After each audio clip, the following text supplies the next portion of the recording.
In a small village nestled deep in the heart of a thick, enchanted forest, there lived a hunter named Akano.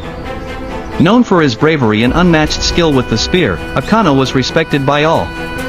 He would venture into the wilds, returning with game for the village. Yet, despite his strength and courage, Akano was a lonely man. Little did he know, his fate was about to change forever. One fateful morning, as the sun began to peek over the horizon, Akano embarked on his usual hunt. He ventured farther than he ever had before, driven by an unexplainable urge. The deeper he went into the forest, the denser it became. Strange birds called from the treetops, and the rustle of unseen creatures echoed around him. Finally, he reached the bank of a wide, sparkling river that he had never encountered before. The water shimmered, and the air seemed to hum with magic. As Akano knelt to drink from the river, he heard a soft, melodic voice behind him. Startled, he turned around, only to find the most beautiful woman he had ever seen. Her skin glistened like the moonlight on water, her hair flowed like the river itself, and her eyes were deep and serene, as if they held the secrets of the earth. "Who are you?" Akano asked, both mesmerized and cautious. "I am Maji, the goddess of this river," the woman replied with a smile that could calm the fiercest storm. "And you, brave hunter, have trespassed into my sacred waters." Akano felt a shiver run down his spine. "I meant no harm, goddess. I did not know this river belonged to you."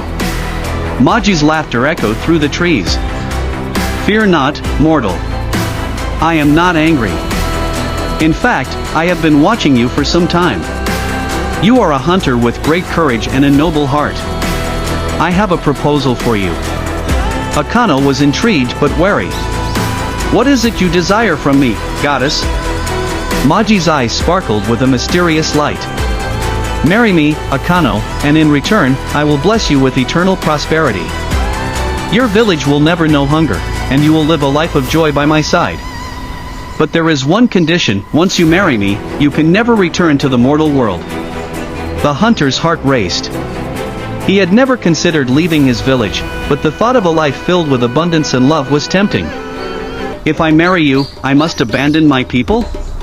Maji nodded solemnly. "It is the price of eternal happiness. You must choose, Akano, the life you know or the life I offer." Torn between duty and desire, Akano hesitated.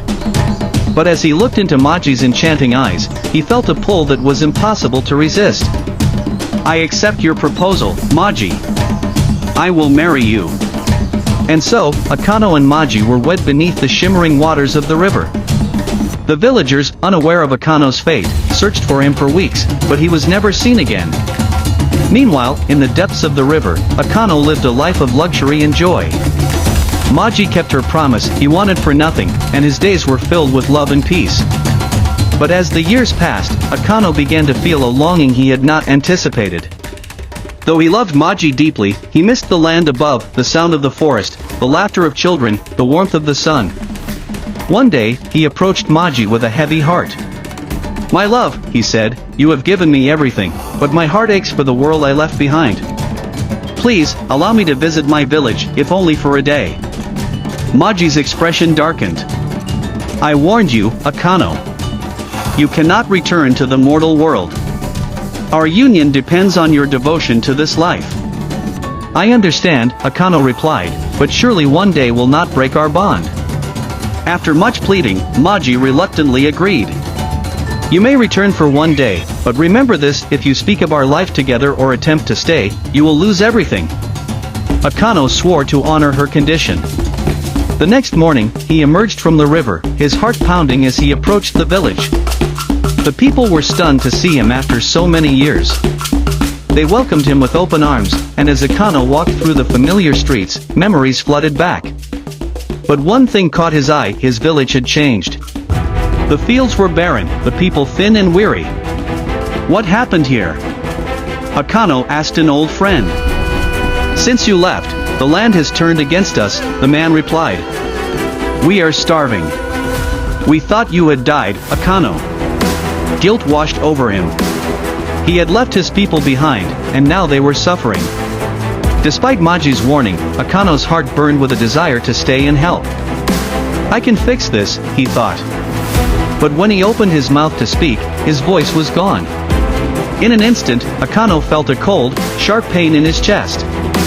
He looked down, only to see his hands turning to water. Panic surged through him as his body dissolved into droplets. He had broken his promise.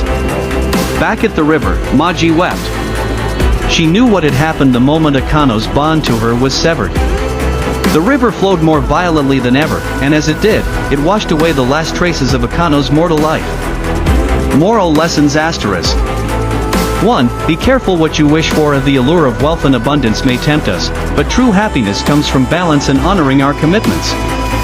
2. Cherish what you have. Akano had love and prosperity but lost it all due to his inability to appreciate the life he had chosen. 3. Keep your promises. When we break promises, especially those made in love, the consequences can be devastating.